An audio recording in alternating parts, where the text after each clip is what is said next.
So my final story is going to be about Persona. So apparently a Twitter, I guess they're called an insider. The name is Midori. They're on Twitter or X or whatever you want to call it. I still like Twitter. They should call it Twitter.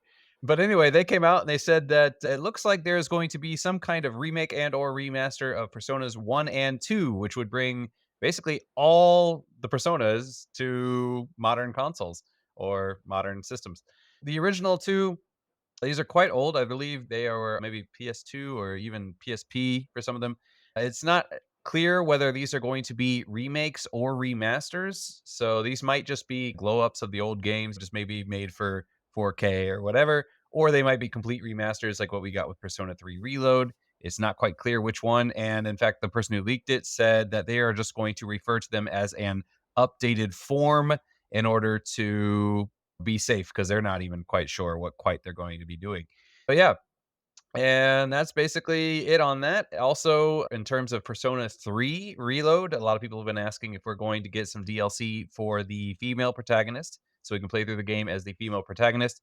Unfortunately, the developers said there is no plan for Persona 3 Reload to add a female protagonist. And they said that basically they talked about it, they wanted to do it, but they decided that the amount of resources and the amount of time that it would take would actually be much longer than it would have been for episode Aegis. And as a result, they said, we're just going to release episode Aegis and leave it at that.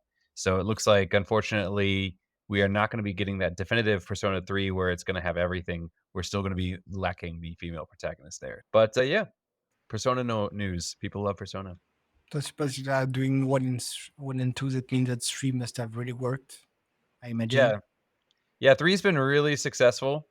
Back to what I was saying before, which unfortunately I guess nobody watching the show could hear due to my audio. But yeah, unfortunately, I think like with Persona 3 Reload, since you're going back and you're basically redoing the game and in modern graphics, everybody's on the same page. Whereas you do the remake like Final Fantasy 7 style and you get a divided fan base because now you have your original people and you have your newer people. And yeah, no, it's pretty united front that Persona 3 Reload is really good. So at some point, I'm gonna have to play it, but unfortunately, I have a lot of games on my plate coming up, and I need to play Stellar Blade soon, I so I can feel be on you. top of it. If I was not doing the podcast, I'd probably save it for later, but we gotta stay modern here, so I gotta at least play some new games.